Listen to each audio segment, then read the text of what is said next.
Buenas tardes a todos y a todas y a todes. Mi nombre es Federico Fedorchani, soy integrante del equipo de Derechos Sociales y Económicos y Culturales del CELS.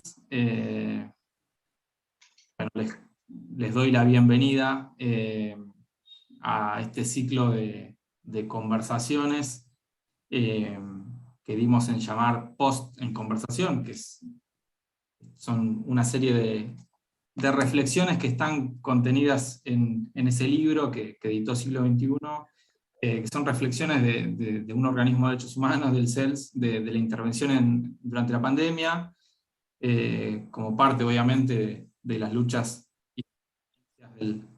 del campo popular. Y la idea es, bueno, poder conversar con compañeros y compañeras, con referentes como los que están acá, de los barrios, de los territorios, de la política, de la academia, del sindicalismo, a lo largo de una cantidad de semanas. Hoy es el primer encuentro, que se llama Trabajo, Ingresos y Desigualdad, y todos los miércoles a las 6 de la tarde, y ya mismo presento a quienes nos acompañan. Verónica Maceira es docente, investigadora, socióloga de la Universidad Nacional de General Sarmiento, integra también el ICO, el Instituto del Conurbano, que bueno, viene haciendo una serie de informes muy interesantes, muy relevantes sobre la cuarentena y la situación en los barrios del conurbano, de la región metropolitana de Buenos Aires. Ya les vamos a preguntar por eso. Tai Hackman, que es diputado nacional del Frente de Todos, también dirigente del Frente Patria Grande, una larga trayectoria en el movimiento estudiantil, muchos años de militancia, y Dina Sánchez, ella es secretaria general adjunta de la UTEP, de la Unión de Trabajadores de la Economía Popular, un sindicato no tradicional, digamos. Migrante, mujer, compañera feminista también, con militancia también en los barrios populares. Y Ignacio Levi, más popularmente conocido como Nacho Levi, que es vocero, referente de la organización La Poderosa, comunicador popular. A todos y a todas, gracias por venir, por estar, por acompañar. Bueno, sin más, la idea es entrarle de lleno al debate. Voy a estar introduciendo un poco los temas, y para empezar con algo chiquito, algo menor. La idea es poder caracterizar, discutir un poco sobre la crisis en curso, esta crisis que tiene, bueno, múltiples dimensiones, y también muchos múltiples efectos, digamos, ¿no? Muchas manifestaciones, una crisis que tiene sus raíces y sus causas profundas, ¿no? en los distintos ciclos de ajuste económico y social, y que bueno, la pandemia no hizo más que agravar toda una serie de problemáticas, y también de, bueno, ponerlas también en la superficie, a la vista de todos, ¿no? Y de la que no nos podemos hacer los distraídos, que bueno, es una crisis con múltiples dimensiones, cuyas problemáticas son problemáticas de trabajo, todo lo que vimos, ¿no? De pérdida de empleo, ingresos que no alcanzan, problemas de vivienda, bueno, ni hablar de la salud, ¿no?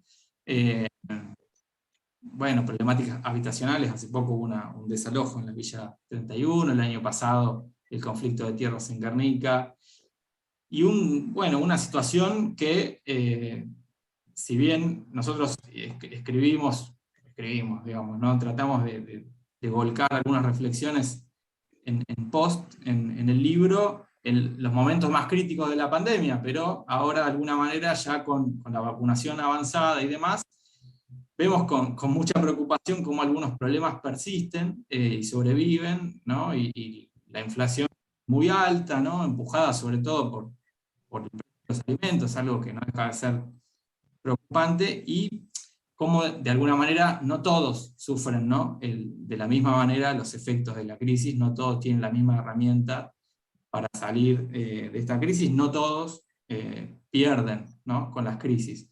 Yo sin más, la idea es que podamos conversar entre todos, hacer un poco de diagnóstico también, pero bueno, yo les quería preguntar cómo ven ustedes cuáles son las herramientas, ¿no? Cuáles son las vías de salida de esta crisis del atolladero. No sé si quienes quieran, y no sé, lo nombro por mencionarlo nomás, porque lo tengo ahí a mano, porque es economista, no sé, pero bueno. Bueno, me siento interpelado entonces por vos. Gracias, che. Bueno, primero, hola a todos y todas, buenas tardes. A todos los que están ahí, en algún lugar, viéndonos, y a Verónica, a Dina y a Nacho. Eh, Gracias por la invitación. Eh, Tiro un primer disparador. Eh, a ver, es difícil hablar de una crisis porque venimos de una serie de hechos superpuestos que ya, ¿no? Digamos, entre lo doloroso que fue la crisis, ¿no? que vivimos durante el gobierno anterior, sobre todo los últimos 2 años, ¿no? Y la pandemia, digamos, ya es una película en continuado de terror, y que son ya muchos años, ¿no? Porque nuestro pueblo está acostumbrado a atravesar crisis, ¿no? No es ni la primera, ni la más grave que hemos vivido, pero fueron muchos años muy duros juntos, ¿no? Y lamentablemente esto que venimos diciendo siempre, ¿no? Que la pandemia nos agarró a la Argentina en una situación muy mala, y nos hundió más, ¿no? Pero nos agarró ya, el punto de partida era muy malo, obviamente que hace que la situación toda sea muy dolorosa. Yo voy a tomar el eje económico porque eso es algo que... Pero comparto que la crisis tiene muchas dimensiones. A veces la reducimos a lo económico, y está bueno abordarla desde otros lugares también, ¿no? Pero bueno, en lo económico no hago un desarrollo de todos estos años, porque sería largo, digamos, y la idea es hacer más una conversación, ¿no? Y aparte creo que todos sabemos, ¿no? Digamos, las consecuencias del endeudamiento de Macri, las políticas de apertura, de regulación, digo, podemos dar eso por sabido, digamos, y pararnos en el presente y decir, bueno, ¿qué pasa ahora? Yo creo que vivimos en un momento, en un año muy paradójico, porque si hacemos el trabajito que hacemos los economistas, ¿no? Que mirar los datos macro, este año es un año de reactivación. Y de hecho, permanentemente leemos noticias y escuchamos anuncios que nos hablan de cómo se reactiva la economía, de cómo crecen los despachos de cemento, de cómo crece la producción automotriz, ¿no? Y si uno se guiara por eso, diría, che, estamos bárbaros, ¿no? Porque yo leo los diarios y dice que la inversión está volando, ¿no? Que la construcción... y no hace falta ser economista para darte cuenta de que no estábamos bárbaros, ¿no? Eh, entonces, ¿qué pasa? Que estamos en un año tan paradójico, en donde por un lado parece que todo marcha bien, y por otro lado sentimos que está todo mal, ¿no? Y bueno, y lo que tenemos es, porque, ¿qué te diría un economista frente a la pregunta de, bueno, ¿cómo se sale después de 3 años tan duros de crisis, ¿no? Digo, los 2 años de Macri más el 2020 con la pandemia. Bueno, se sale con crecimiento, ¿no? Bueno, este 2021 es el año del crecimiento, ¿no? Los datos macros dicen que vamos a terminar el año con un 8% de crecimiento de la economía en el 2021, pero seguramente si yo les pregunto a ustedes si sienten que este año fue un año de crecimiento, si sienten que este fue un año en el cual mejoró en un 8% algo de su vida, seguramente la respuesta sea que no, ¿no? Entonces, este es el año de la paradoja de, por un lado, una economía que parece estar saliendo de la crisis, o que salió de la crisis, y un pueblo que no se enteró, ¿no? Un bolsillo que no se enteró, ¿no? Y ese es un gran dilema, porque nos lleva a la pregunta de, bueno, ¿es bueno que la economía se reactive? En general, cuando la economía se reactive, se generan puestos de laburo, o sea, es bueno. ¿Alcanza? Y evidentemente no alcanza, ¿no? Y ahí es donde tenemos que discutir cómo hacemos, qué economía necesitamos en esta post-pandemia para que realmente las condiciones de vida del pueblo argentino mejoren, ¿no? Que muchas veces se discute, y se ha discutido mucho incluso en los últimos meses, ¿no? Una suerte de dicotomía entre el crecimiento y la distribución, ¿no? Como si hay que crecer o hay que distribuir, ¿no? Bueno, hay que pensar que el crecimiento y la distribución no son dicotomías, son complementarios. Y puede haber crecimiento sin distribución. Y ese es un punto importante. Pasó en otro momento de la historia argentina, puede haber crecimiento sin distribución. Puede haber inversión y puede haber crecimiento incluso casi sin generar puestos de trabajo. Y puede haber obviamente crecimiento sin que mejoren tus salarios o sin que mejore drásticamente tus condiciones de vida. Entonces, creo que la gran batalla que tenemos en la Argentina en este momento es cómo hacemos para que el centro de esta reactivación, para tomar el término, ¿no? Digamos, que el centro sean las necesidades del pueblo argentino, ¿no? Y lo que vemos es que lo que está creciendo en Argentina son los márgenes de ganancias de sectores empresarios importantes, sobre todo vinculados al sector alimenticio y algunos sectores exportadores. Y lo que vemos en la Argentina es que hay un sector que sufrió mucho en la pandemia, que venía sufriendo de antes y que no necesariamente es la prioridad de esta reactivación, ¿no? Entonces ahí hay una discusión, no la hago más larga, hay propuestas, hay ideas, ¿no?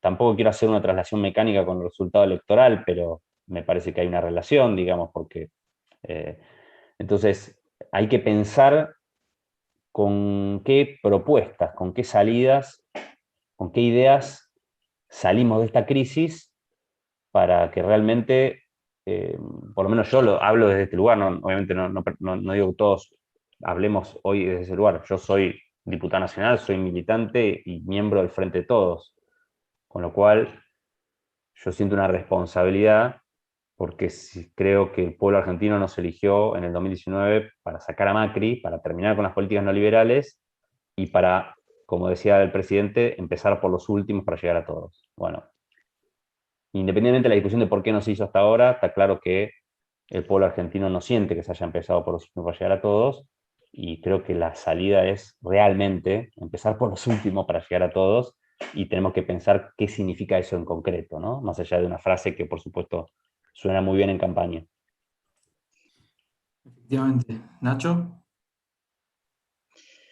Bueno, primero gracias de vuelta por el espacio, me parece que enriquece mucho. Escuchaba recién lo que decía Itai y me parece que hace falta escuchar esas voces adentro de la coalición que hoy gobierna y hacia afuera sin miedo de poder poner arriba de la mesa, no en detrimento del análisis o el diagnóstico que hacemos de las políticas neoliberales que padecimos durante 4 años y sus consecuencias, sino en función concretamente de lo que hay que hacer ya mismo. En general, a quienes empezamos a adentrarnos más fuerte en la política con la crisis del 2001, nos fue gustando ver un desarrollo organizativo en la base que nos llevaba de alguna manera a dejar de discutir lo urgente, lo alimentario, la olla, el comedor, y después, bueno, un retroceso vertiginoso que nos puso de vuelta en ese lugar, donde por más que a mí lo que me encantaría sería sentarme a escuchar a Itai como economista, a pensar las variables macroeconómicas, a lo que estamos obligados permanentemente es a decir que lo importante no nos tape lo urgente. Era al revés, ¿no? El dicho. Pero me parece que no se puede seguir esperando, que durante mucho tiempo aceptar las diferencias, bregando por la unidad del campo popular, tenía que ver con una línea más bien de decir lo bueno que tenemos y lo que va a suceder. Y bueno, yo creo que ya estamos en un momento de lo que hay que decir es lo que falta y lo que está sucediendo. Lo que está sucediendo. Entonces me parece que estamos todos de acuerdo en la teoría de que el crecimiento es bueno para todos los sectores, que es necesario para todos los sectores, lo supimos desde siempre y nadie se va a oponer a eso. Creo que el segundo punto que marca Itai es el punto, la redistribución. ¿Cuándo y por dónde? ¿Cuándo y por dónde? Y me parece que ahí se pone de manifiesto algo que decía Fede recién en la introducción, que vimos la semana pasada como una postal de dos caras, no solamente el desalojo en Retiro. El desalojo en Retiro, de manera violenta por ser un desalojo per se, pero además con el agregado de mujeres, niños, todo lo que vimos, a contraluz de otros que ganan en esta crisis, que son los desarrolladores urbanos, el circo inmobiliario en la ciudad de Buenos Aires puesto de manifiesto en su máxima expresión. Y esto también, pasando en limpio, ¿de qué hablamos específicamente? Y hablamos de obras públicas que se hacen con la guita de todo para subirle el precio del metro cuadrado que va a vender un grupo de beneficiarios que son los que financian después la campaña política de los que vienen a proponer más políticas neoliberales o de data privilegiada o de blanqueo de capitales que son los que financian esos fondos. Entonces, se habla mucho del desalojo, de la villa, del subsidio, de cómo se ataja abajo la pobreza, y se habla muy poco de los Caputo, de todos los que de alguna manera han ido construyendo otro modelo de sociedad, el de las casas sin gente, el de la gente sin casa. Y creo que hay que poder empezar a problematizar lo que está pasando ahí. En los barrios populares no hay nadie que crea que esto va bien. Ni el 8%, ni el 7%, ni el 1%, nada. Yo estoy viendo en mi barrio un escenario que no vi muchísimos años atrás, en realidad que no vi. Muchas comadres, compadres, vecinas, vecinos, compañeras, compañeros, que están absolutamente gobernados por el miedo de que maten a sus hijos. Esa es la realidad que manda hoy en los barrios populares, porque el círculo de la criminalidad que trae el narcotráfico creció de manera exponencial. Y como pareciera importarle poco al poder o a quienes administran los medios, que suelen ser más o menos del mismo sector que quienes administran la justicia y más o menos del mismo sector que quienes administran la política, no parece interesarle mucho ni el que mata ni el que muere. Pero en la ciudad de Buenos Aires, 8 de cada 10 homicidios son en la Comuna 1 y en la Comuna 4. Acá del pasillo de mi casa se llevaron un barril de cemento con un pibe cortado en pedacitos. Y hubo una época de la pandemia donde era como estar en una ciudad sitiada. A las 7 de la tarde empezaban los tiroteos y todo el mundo a guardarse. Y familias históricas del barrio que vivieron 50 años en el mismo barrio y de pronto tienen que empezar a exiliar a sus familiares, las orgas juntando plata para ver cómo haces esa movida, porque no hay dónde, pero urge porque por ahí uno de los pibes más grandes que no había entrado a ese universo ni como consumidor, de pronto aparece en una ventanilla como vendedor. Y entonces de golpe queda desnudo lo que todos vimos en pandemia, todas y todos estábamos de acuerdo en la pandemia que se había desnudado un modelo que no va más, que no es incluir a un puñadito que quedó afuera. La mitad de la sociedad está empobrecida y el 10% está en la indigencia, entonces esta máquina hay que pararla. No, queremos que crezcan todos los sectores y estamos viendo cómo. No, hay que empezar por acá, y empezar por acá quiere decir que está muy bien que hagas una movida que beneficie a aquellos que tienen la posibilidad de tener una empleada doméstica para que la tengan en condiciones más dignas de las que lo tienen.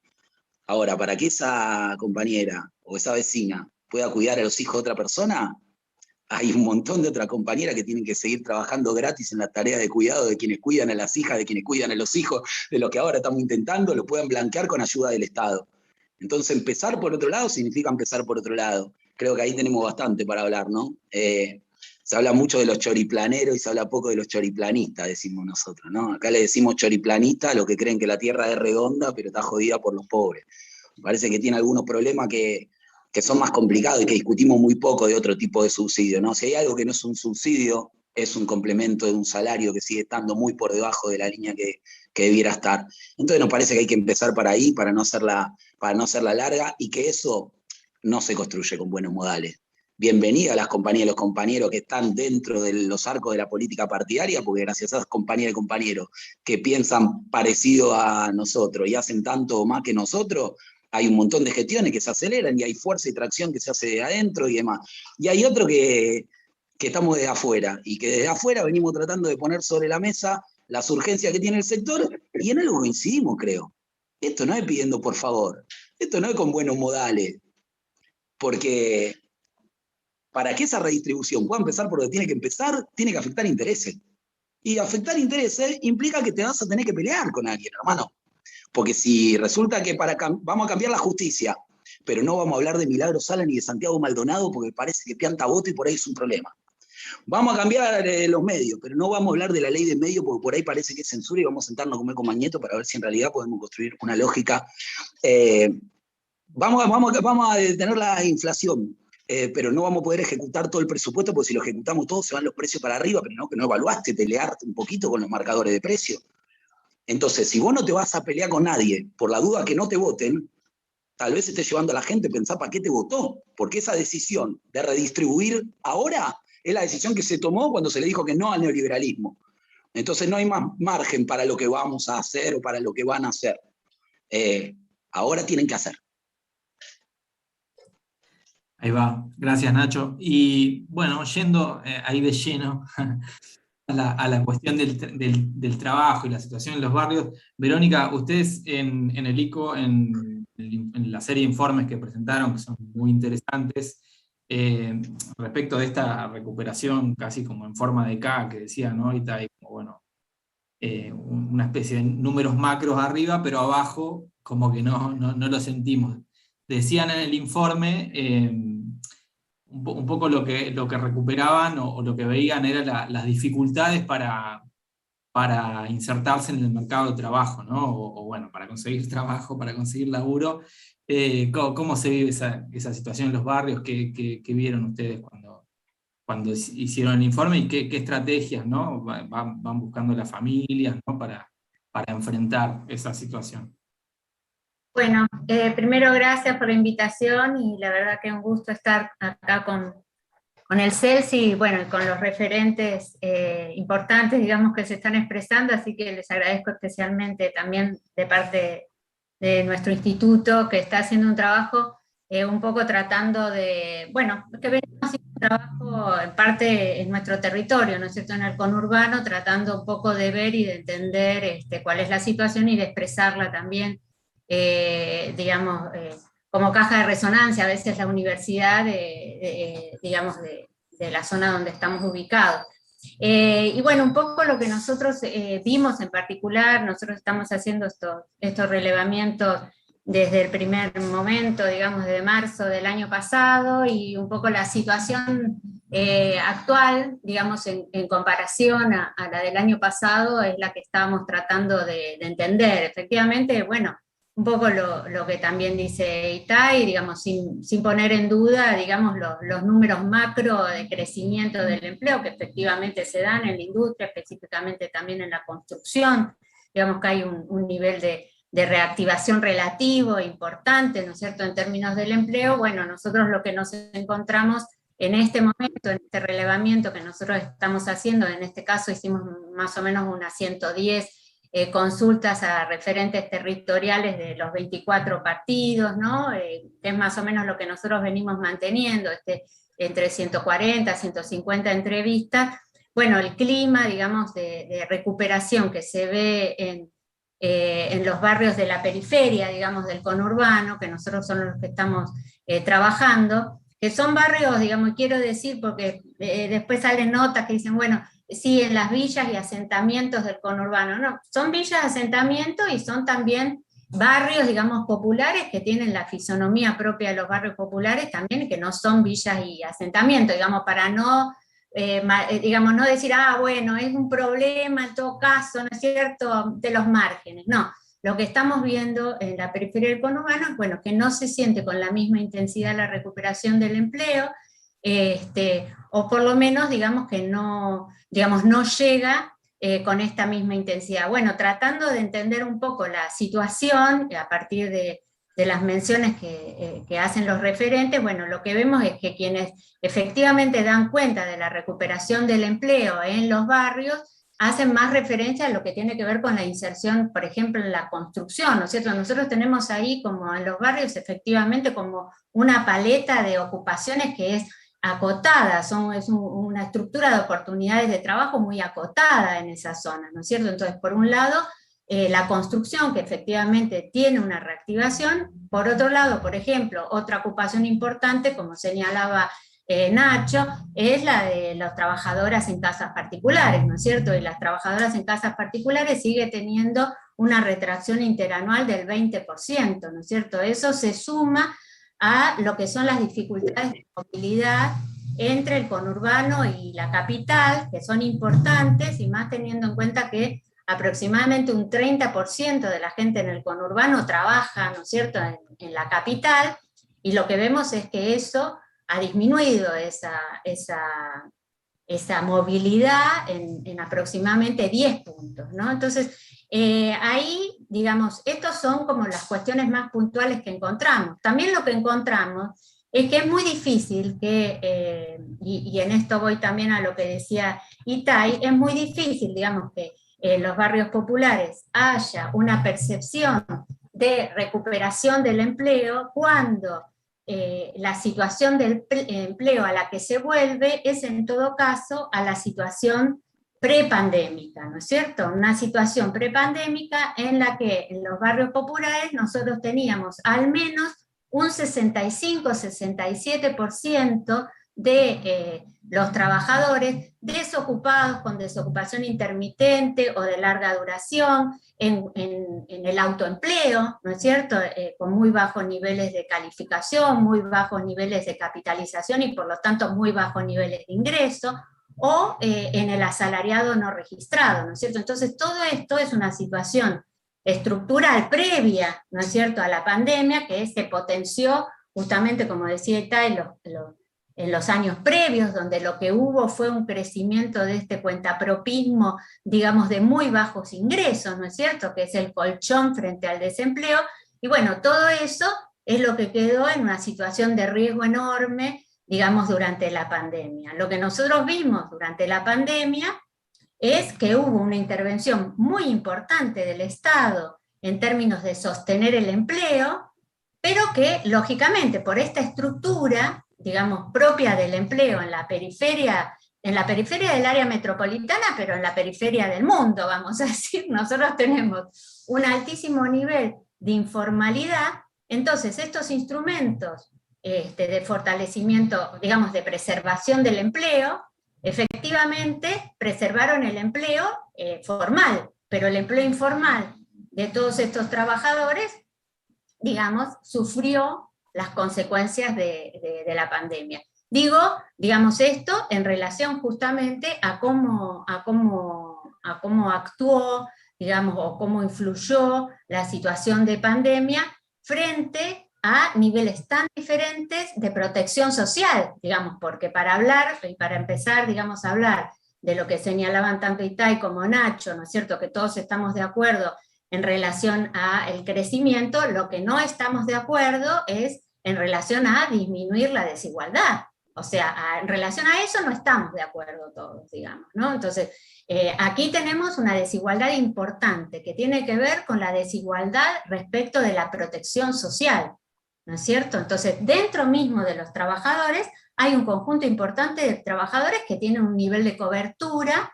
¿no es cierto?, frente a estas situaciones de desprotección, ¿no es cierto?, a estas situaciones de riesgo, digamos, que pueden ser de riesgo individual o de gran riesgo social, como fue la pandemia, ¿no es cierto?, una situación de gran riesgo social.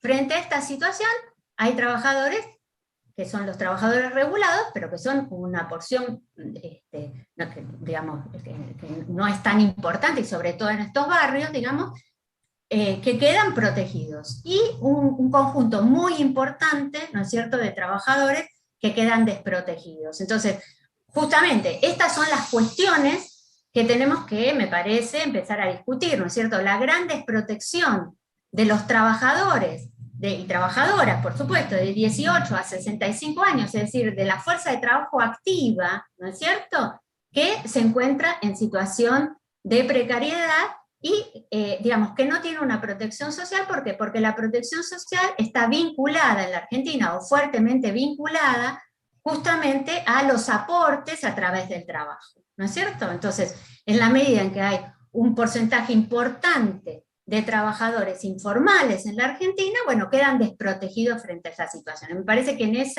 en relación a esto, digamos, es que se empiezan a discutir, una cuestión que no es para nada nueva, ¿no es cierto?, pero que tiene una magnitud en la Argentina y en los países de América Latina que no tienen otro lugar, se empiezan a discutir, ¿no es cierto?, una serie de políticas, una serie de medidas Bueno, y Tai en todo caso quizás también va a hablar de eso, ¿no es cierto? En relación, te doy un pie, Tai, en relación, ¿no es cierto?, a los proyectos, y también por supuesto Dina, ¿no?, en relación a la protección social del conjunto, ¿no es cierto?, de los trabajadores y trabajadoras.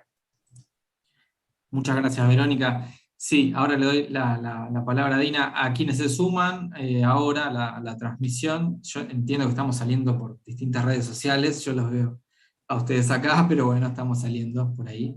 Y a quienes se suman, les cuento que estamos en el ciclo de conversaciones post. Hoy le toca el turno de trabajo, ingresos y desigualdad, este ciclo que organiza el CELS y que tiene continuidad todas las semanas. Dina, vos sos secretaria general junta de la UTEP, la Unión de Trabajadores de la Economía Popular. Esta semana se habló mucho de reconvertir los planes sociales y empleo y demás, y bueno, ahí recién Verónica tiraba algunas puntas también, y ya le entramos de lleno al tema en estos minutos que nos quedan.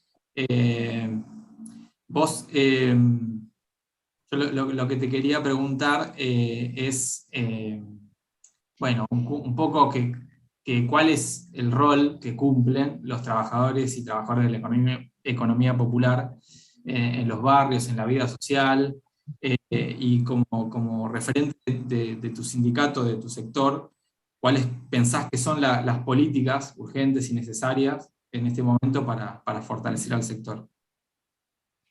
Bueno, buenas tardes. Yo quiero agradecer también la invitación y nada, celebro este espacio. Ahí cuando arranco siempre leyendo el flyer, observo bastante bien, ¿no? Y nada, cuando se pone charla sobre los derechos humanos hoy, me parece que los derechos van a estar garantizados cuando tengamos garantizado tierra, techo y trabajo, me parece, para todos, para todas, ¿no? Y también que cuando dice ingreso, desigualdad y trabajo, ingreso y desigualdad, como dijo el compañero Nacho, tenemos un montón de tela para cortar ahí.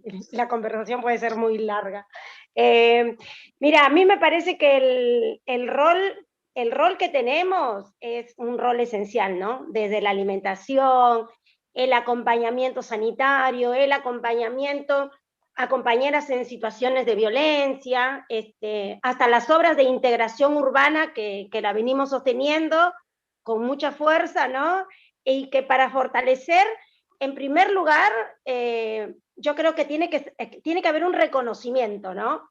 Que bueno, se puso todo esta semana en debate de los planes, hablando de planes, de trabajo, ¿no? Como decía el compañero, inclusive a mí me generó inclusive confusión, porque decía, estos discursos de, bueno, reconvertir los planes en trabajo, me parecía más un discurso de derecha, y no de un gobierno del que nosotros apostamos, que trabajamos y que seguimos apostando y seguimos apostando, porque todavía, ¿no? El pueblo dice, bueno, entendiendo que es una coalición, pero bueno, esa discusión creo que la pudimos dar y bueno, por lo menos el presidente pudo recalcular y enfocarse en que trabajo tenemos mucho, pero claramente faltan derechos, ¿no? Entonces, ahí me parece que el reconocimiento es importante para el sector, garantizar derechos, llevar adelante políticas que le permitan crecer, ¿no? Y producir a escala. Hoy, por ejemplo, venimos peleando, no sé, la ley de envases con inclusión social en el Congreso Nacional, para poder fortalecer justamente el trabajo de reciclado y poder garantizar más derechos para los cartoneros, para las cartoneras recicladoras. Estamos discutiendo también una ley de cuidado, ¿no? Porque sabemos que muchos de los cuidados de niños, de adultos mayores, de espacios de enseñanza y recreación, pasan por los movimientos populares, ¿no? Y para que eso crezca, para que eso tenga el potencial que puede lograr, yo creo que tenemos que arrancar, como dije, fortaleciendo una economía que está instalada, una economía que viene creciendo, y también me parece que, nada, yo escuchaba las intervenciones de antes y decía, bueno, hay que partir de que el modelo económico en el mundo, pero particularmente en la Argentina, no tiene capacidad hoy para darle empleo formal en relación de dependencia a las millones de personas que están en edad laboral, ¿no?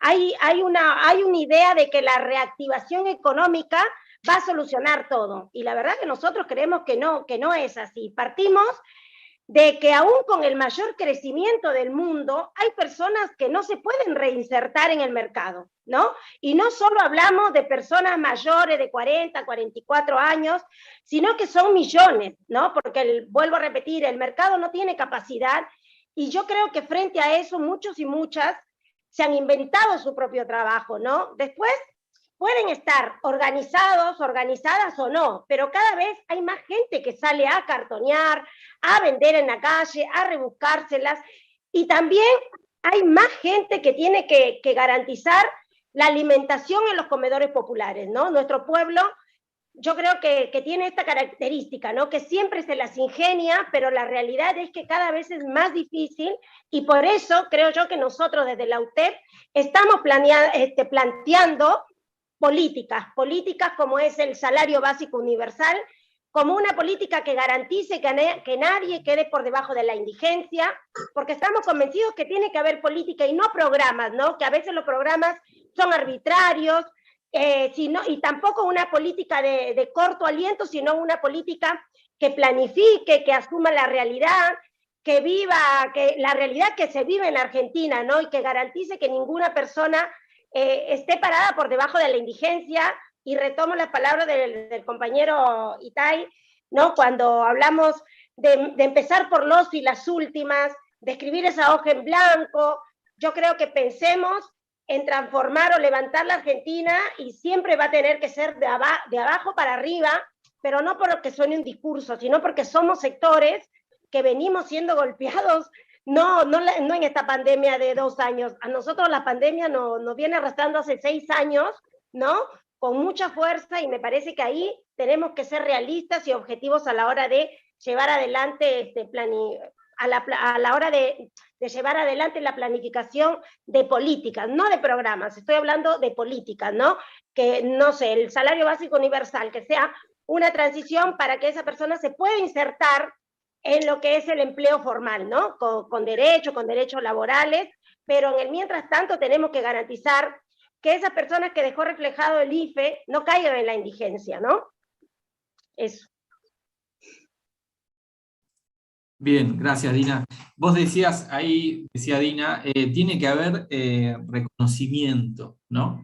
Re interesante la palabra, porque sin embargo lo que aparece muchas veces, y como en las grandes usinas y los medios de comunicación, y en algunas voces también de los actores de la política, es más que reconocimiento, muchas veces es como una gran estigmatización, ¿no?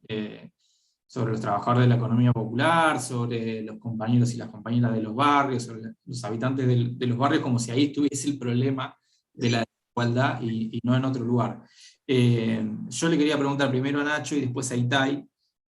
Primero a Nacho, bueno, por tu militancia y por tu laburo como comunicador popular, ¿qué pensás? ¿Cuáles son las herramientas que se pueden poner a disposición como para contrarrestar esa, ¿no? Y para discutir esa mirada peyorativa y estigmatizante que hay sobre los sectores populares y sobre quienes se ganan el mango, pero están organizados? Primero, y después también para Itai, qué políticas efectivas y concretas se están pensando para fortalecer ese sector, y para entender que de alguna manera el problema no está ahí, sino en todos y todas las que están cayendo del mapa en la actualidad.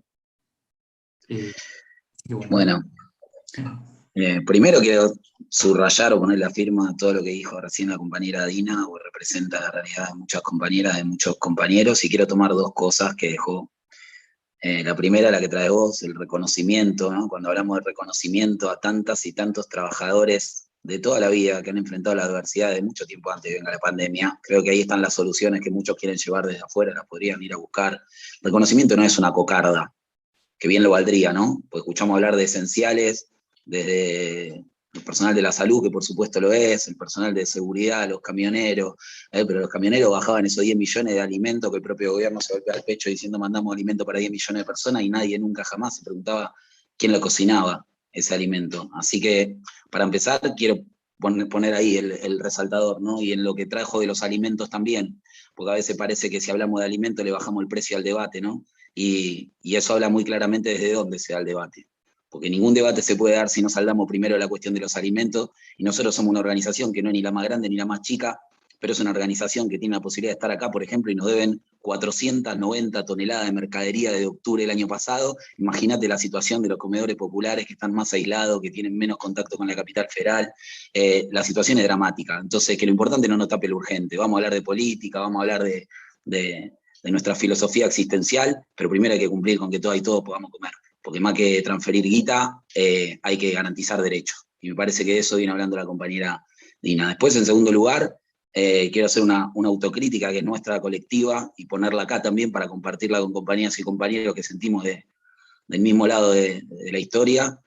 No aceptemos más la pregunta de cómo transformar los planes en trabajo. No la aceptemos más, rechacémosla explícitamente. Es una ofensa a miles y miles de compañeras y compañeros que laburaron toda la vida, 1000 veces más y en condiciones más arduas que el 99% de aquellos que gozan esa pregunta, y se pondrían profundamente colorados si un solo día se pararan en un comedor popular a ver cómo esas compañeras, yo te hablo de la poderosa 1500 compañeras que todos los días trabajan entre 4 y 10 horas, de las cuales de las 1500 solo la mitad percibe un potencial que es la mitad de un salario mínimo. Entonces empecemos a hablar de cómo transformar en trabajo digno la especulación financiera, cómo generar cultura del trabajo en las familias que son segunda o tercera generación de especuladores. No acá donde todo el mundo tiene callo en la mano, donde todo el mundo se levanta temprano, donde todo el mundo duerme poco, donde todo el mundo come mal. El reconocimiento del que habla Dina es el reconocimiento de un trabajo que existe y que es la única explicación empírica y científica que le pueden dar a cómo no colapsa el cementerio cuando los niveles de ingresos están desde hace cuánto donde están, porque en el macrismo decíamos que el salario mínimo estaba por debajo de la línea de la pobreza, o sea, vos podés tener laburo que nadie y encima no llegar. Hoy sabemos que la jubilación mínima rajunia el piso, y todos los viejos y las viejas de nuestro barrio no cobran la jubilación mínima, cobran ese PUAM que es el 80%, están todos abajo. Entonces, ¿cómo sobrevive esa comunidad? Organizada, con ese trabajo que invisibilizamos, con ese PBI históricamente invisibilizado, que de ninguna manera es un subsidio, no es un regalo de plata para gente que no trabaja, es un reconocimiento más que magro para un trabajo que sostiene a nuestra sociedad, al futuro que podamos tener. Hay una malla de ciudadanía que contiene la pobreza para que no caiga en la muerte. Entonces, claro que había que reconocer las esenciales a la hora de las vacunas y no fue así. Claro que había que reconocerles ese trabajo en cuanto una de las cosas que no podía cerrar eran los comedores comunitarios, y esas compañeras y compañeros, pero fundamentalmente compañeras, siguieron poniendo el cuerpo en condiciones de infraestructura todavía peor que la de los colegios, en condiciones de descanso y de relación de fuerza mucho peor que la de cualquier otro gremio. Hay que darle visibilidad a eso. Y eso es una decisión política, pero es una decisión política que podemos traccionar todas y todos los que estamos acá también. No hay una censura buena por si viene la censura mala. Que nos tengamos que tapar la boca entre nosotros, que les enseñemos a nuestros jóvenes que la manera de cuidar los logros que pudo haber habido es escondiendo la realidad de quienes peor la pasan. Porque después terminan marcando la agenda de los medios hegemónicos, la derecha y los fascistas peleándose por cuál es un poco más egoísta, porque lo otro no se ve. Bueno, necesitamos que se vea. Les hablaba de los comedores, les podría hablar de las postas de salud. Las postas de salud, nosotros tuvimos una reunión con todo el gabinete en Olivo, y después de esa reunión esperamos 1 mes y medio que bajaran los termómetros para las postas de salud en los barrios. Imagínate el resto de los insumos. El 90% de las trabajadoras de la posta de salud en los barrios populares son mujeres. El 63% recibe un potencial, mitad del salario mínimo. La otra mitad no recibe nada. Casa de las Mujeres y las Disidencias.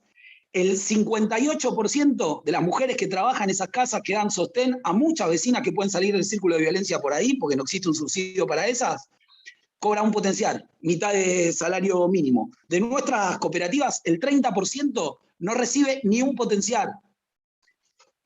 toda esa masa de trabajo no reconocido no es necesariamente un gasto. El reconocimiento no es saldar una deuda, es la evidencia de que ahí es donde hay que invertir. Invertir quiere decir que existan créditos para que los pequeños agropecuarios no tengan que vender a los animalitos antes de que engorden, y entonces por ahí ese compañero tenga un mejor rédito de su venta y vos tengas un poco de mejor carne y los precios hasta por ahí sean un poco más bajos. Entonces hay que pensar en crédito, hay que pensar en que la obra pública le dé trabajo a los compañeros y compañías de nuestros barrios. Hay que pensar que las compañías y compañías de nuestros barrios no están calificados solamente para las tareas que siempre históricamente se ha reservado para ellos, porque no es una crisis vocacional que no haya vecinos en nuestro barrio en los paneles de televisión, en las cátedras de la universidad, en los parlamentos de la política. Celebro y abrazo abiertamente la movida del espacio de Dina, de Itay, para generar en el Parlamento esas voces en primera persona, pero no por una cuestión de reivindicación de justicia histórica, porque es a lo que debemos abonar. Nosotros creemos que todos esos trabajadores y trabajadoras de la economía popular no conforman una masa de economía para pobres que tenemos que descartar. Es una economía colectiva que tenemos que empoderar, y eso es una decisión política. Gracias, Nacho. ¿Itay? Bien, a ver, complementando, ¿no? lo que decía Nacho recién, lo que decía Sí. Dina antes. Evidentemente hay que hacer un gran trabajo para contrarrestar una serie de prejuicios y de mitos que existen, que efectivamente estamos habituados a escucharlo por parte de la derecha y por parte de los medios de comunicación, y cuando son reproducidos por sectores que uno considera, digamos, del campo propio, obviamente hacen un ruido, y en ese sentido, por ejemplo, Dina salió muy bien, con mucha altura y con argumentos a contestar esa consigna, que comparto, que es una consigna que lo único que hace es estigmatizar más, ¿no? Esa consigna de convertir planes en empleo, porque refuerza la idea de que quienes son beneficiarios de las políticas llamadas planes, ¿no? que se califican como planes sociales, que es un término que habría que precisar, ¿no? Porque, ¿qué es un plan social? Si uno toma lo que aparece en el discurso más reaccionario, el plan social es todo, ¿eh? Es el potencial de trabajo, es la UH, es las jubilaciones para la gente que no aportó 30 años, es decir, todas las transferencias y todas las políticas de Estado que buscan reparar las injusticias sociales entran en la categoría de plan social, y quisieran eliminar todo eso, ¿no? Digamos, atención, no solamente una política particular que lleva adelante el Ministerio de Desarrollo Social, y obviamente esas frases lo único que hacen es estigmatizar más, porque la idea de que quienes son sujetos de derecho a esas políticas en realidad son los subsidiados de la sociedad, ¿no? Es decir, la idea es, hay un sector de la sociedad que produce, que trabaja, que crea riqueza, y hay otro sector de la sociedad que parasita esa riqueza, esa producción, que serían los subsidiados a través del Estado, ¿no? Entonces, los emprendedores, los empresarios, producen la riqueza, y después el Estado con eso subsidia a otros que están ahí vagando, ¿no? Que no se esfuerzan y viven de la teta del Estado, ¿no? Esa idea hay que desmontarla, porque es falsa y porque incluso invierte la propia lógica. Primero, porque es falso, de toda falsedad, que las políticas de subsidios, para llamarlo de una manera, del Estado, los principales beneficiarios o únicamente beneficiarios son los pobres, ¿no? Podríamos ponernos a revisar cuántas políticas públicas existen en donde el Estado subsidia, transfiere ingresos a sectores de altos ingresos, digamos, a sectores empresarios, a sectores de clase media alta y clases de alta, ¿no? Que en el diario no existe, ¿no? Se supone que toda la política de transferencia de ingresos es hacia los sectores populares, cosa que no es así para nada. Podríamos enumerar un montón de políticas públicas que el Estado realiza subsidiando y transfiriendo ingresos a sectores de altos ingresos, ¿no? Y en general, cuando se discute contra los planes sociales, nadie discute contra esas políticas, ¿no? Pero además, hay que desmontar la idea, y lo hacía muy bien Dina, después Nacho, de que estas políticas son políticas de asistencia o de caridad, ¿no? Porque la otra idea que está detrás de la estigmatización es la idea de que el mercado es el mercado es el mecanismo que define cuánto vale el esfuerzo que cada uno hace en nuestra sociedad, ¿no? Y entonces cuando el Estado se entromete en eso, la caga, ¿no? Entonces, si hay gente que gana mucho y gente que gana poco, si hay determinados trabajos, determinadas ocupaciones, determinadas funciones sociales que el mercado valoriza mucho, valora mucho, y hay otras que no valora, o que valora muy poco, cosa que ocurre efectivamente porque el mercado no retribuye a la gente solamente en función de cuánto se esfuerza, de cuánta dedicación le dedica a una tarea, ni siquiera en función de qué valor social tiene esa tarea, sino que el mercado retribuye en función de criterios exclusivamente de rentabilidad. ¿Cuánta plata genera tu actividad? Y bueno, ¿cuánta plata genera la actividad de esas compañeras que Nacho decía que trabajan en los comedores populares? ¿Cuánto lucro genera para el mercado? Y bueno, cero. Entonces el mercado le asigna cero a esa tarea. ¿Y cuánto le asigna? ¿Qué valor le asigna a la tarea de un tipo que está atrás de una computadora comprando y vendiendo acciones, comprando y vendiendo criptomonedas o haciendo operaciones con... Bueno, mucha. ¿Y qué valor social tiene eso? ¿Cuánto le aporta a la sociedad el trabajo de esa persona? ¿No?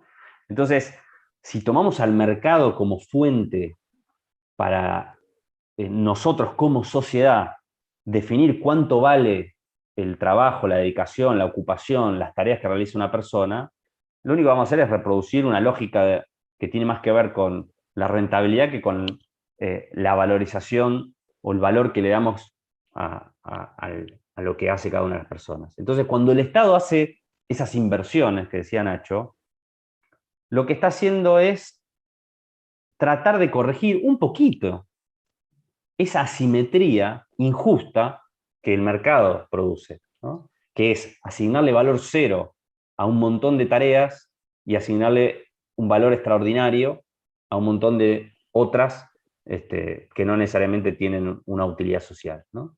Entonces, yo creo que comparto, lo que tiene que hacer el Estado es profundizar ese camino, que es valorizando ese trabajo, que decía Dina, ¿no? Ese trabajo que se inventaron esos compañeros y esas compañías de la economía popular, no por una cuestión de asistencia o de caridad, sino porque es una manera de valorar el aporte que toda esa gente le hace a nuestra sociedad. Imaginemos por un segundo cómo sería nuestra sociedad si todos esos trabajos, si todas esas tareas no existieran. Y preguntémonos si seríamos una mejor o una peor sociedad, ¿no? Entonces, a pesar del bajo apoyo que muchas veces reciben del Estado, todas esas organizaciones y todo ese esfuerzo sostiene una parte importante de nuestra sociedad, ¿no? Y el Estado tendría que valorar más, potenciar más esas actividades e incluso, creo yo, dar una batalla para que se revierta esa idiosincrasia, ese triunfo cultural parcial, si se quiere, que lograron los sectores reaccionarios, que es colocar a las víctimas, ¿no?, de las injusticias sociales como los victimarios, ¿no? Y hacer que mucha gente de estratos medios deposite en los sectores populares un montón de angustias, de broncas y de malestares que son genuinos, porque la clase media también tiene, pero en vez de colocar esas broncas y esos malestares en los verdaderos sectores parasitarios, ¿no?, que son los que concentran la riqueza en el mundo, más que nunca en la historia de la humanidad, depositan eso, los invitan a depositar esa bronca y esa angustia en los que están más abajo, ¿no? Y bueno, esa es la tortilla que hay que dar vuelta, ¿no? Para dar vuelta a la tortilla de la riqueza, primero hay que dar vuelta a esa de la lógica, ¿no? Ese sentido común que se ha instaurado y que me parece que obviamente las tareas que hacen las organizaciones sociales son muy importantes para revertir eso y que tenemos que hacer más en ese sentido. Bueno, gracias. No sé si contesté la pregunta, pero bueno. Sí, claramente, y bueno, quedó un Y lamentablemente, bueno, mira, justo un mensaje interesante. Nos quedan algunos minutos más, podemos robarle, si bien estamos en tiempo, podemos robarle algunos minutitos más porque nos dicen que está muy buena la charla y que hay mucha expectativa. Les quiero decir que, bueno, que estamos en el ciclo de conversaciones de qué pasa con los derechos humanos en la pandemia, organizado por el CELS, que el próximo es consenso punitivo, para quienes se quieran enganchar, próximo miércoles también a las 18 horas. Bueno, para cerrar, yo les quiero agradecer, Verónica, Nacho, Itai, Dina. Empezamos con una gran pregunta respecto de la crisis y respecto de la salida. En el marco de las reglas del juego y de esta democracia que supimos conseguir, digamos, ¿no? Ahí Tai decía algo interesante recién, hacia adelante, ¿no? Respecto de, discutamos también la riqueza, ¿no? Discutamos, dónde están las asimetrías, dónde están las desigualdades. Si quieren les dejo para un comentario final de cierre, como apelando a la imaginación política, pero también a lo que quieran decir, a lo que quieran contar, cómo hacemos para correr ese margen y también para disputar cómo hacemos para correr el margen y para lograr esa distribución, no redistribución, en el marco para hacer una sociedad más justa, más igualitaria, asumiendo que la situación pareciera ir encaminada a otro escenario, ¿no? los próximos años. Bueno, les dejo el micrófono abierto, quienes quieran, no sé si Dina, Verónica, que no hablaron antes, si quieren hablar ahora, Nacho, Itai, como quieran. Bueno, yo diría, retomando lo que vos decís, digamos, en el marco, por supuesto, de esta democracia que supimos conseguir, y en el marco también, digamos, muy costosamente que supimos conseguir, digamos, avanzar hacia otro ciclo político, ¿no es cierto? Y dejar atrás el macrismo momentáneamente, digamos, entonces en eso tenemos justamente que tratar de encontrar una ventana de oportunidad política, porque la verdad que la idea de volver para atrás es de terror, ¿no es cierto? Entonces, nada, simplemente dos cosas en relación, quería también retomar lo que decía Dina, ¿no es cierto? La idea de que el crecimiento de por sí inmediatamente va a permitir incorporar, digamos, al empleo formal a esta gran cantidad de trabajadores que lo hacen de manera informal, digamos, no regulada, digamos, sin sus derechos, lo vemos muy difícil, ¿no es cierto? Entonces, esta idea, digamos, habría que correrse un poco de esta idea, ¿no? Digamos, porque además no es puntual, no es de la pandemia, digamos, nosotros un poco lo que vemos en el conurbano bonaerense es que los hogares de la periferia, que están, digamos, que tienen jefatura masculina, femenina, independientemente de esto, por parte de trabajadores informales, son segunda generación, tercera generación de trabajadores informales, ¿no es cierto? Entonces esto es algo que hay que pensarlo, como bien decía Dina, de otra manera, ¿no? Entonces esta idea de la discusión de los planes, ¿no? La discusión del trabajo también, ¿no es cierto? Que el trabajo dignifica, ¿no es cierto? Esta idea de que el trabajo dignifica, bueno, digamos, los trabajadores ya son dignos, ¿no? No hace falta que el trabajo los dignifique, y eventualmente sería el propio trabajo, no sería el capital, el mercado, el que tiene que dignificarlos, ¿no es cierto? Entonces me parece que las políticas que tenemos que plantear van justamente por otro lado, ¿no? O sea, no por este lado, digamos, de convertir los planes, digamos, en trabajo, que ahí ya es una discusión que evidentemente está ganando la derecha, si la ponemos en esos términos, ¿no? Dina, tu palabra para el cierre. Yo voy a cerrar con lo que yo quería decir. Yo creo que ahí, a ver, en los años 90, cuando se hablaba de empleo genuino, ¿no? Se hablaba de que volviera el trabajo formal, en blanco, y nosotros decíamos trabajo digno, ¿no? Creo que muchas de las discusiones tiene que ver con que el trabajo venga con derechos, ¿no? Porque yo creo que en Argentina los únicos que se rascan y no trabajan son los que tienen una gran fortuna, ¿no? No hay manera de sobrevivir si no trabajas. Ahora bien, en Argentina el trabajo es cada vez más precarizado. Podés hacer mensajería en Rappi, podés hacer Uber, podés hacer venta ambulante, trabajar 10, 12 horas, pero tampoco sabés si llegás a fin de mes, ¿no? Sin ningún tipo, creo yo, encima trabajamos sin ningún tipo de cobertura de salud, de aporte jubilatorio, sin ART, sin saber, inclusive en la venta ambulante, no sé, las compañeras trabajando siempre con esa incertidumbre si les van a sacar la mercadería, ¿no? Entonces, sin derechos, básicamente, sin derechos. Y como decía antes, puedes trabajar muchas horas, pero también puedes no llegar a cubrir la canasta básica, ¿no? Y creo que lo que hay que entender es que el trabajo en el mundo cambió. Y si dejamos en manos en las manos de los grandes mercadistas o de cada uno individualmente, o que cada uno resuelva su situación individualmente, el escenario, creo yo, en el que estamos viviendo va a ser muchísimo más oscuro, ¿no? Y el rol del Estado tiene que ser garantizar derechos, ¿no? Hoy con el 50% de pibes, de pibas bajo la línea de la pobreza, creo que tenemos que volver a repensar todo, ¿no? Empezando a discutir la riqueza y la concentración que siempre queda en pocas manos, ¿no? Porque yo digo, cuando queremos discutir planes, yo propongo que discutamos números, ¿no? Hay alrededor de 1 millón de personas que cobran el programa laboral Potenciar Trabajo, ¿no? Que es un complemento al salario, no un plan social. Ahora, hay casi 8 millones de personas en Argentina que son parte de la economía popular o la economía informal, ¿no? Que no tienen empleo, que no tienen convenios colectivos de trabajo y que percibieron el IFE.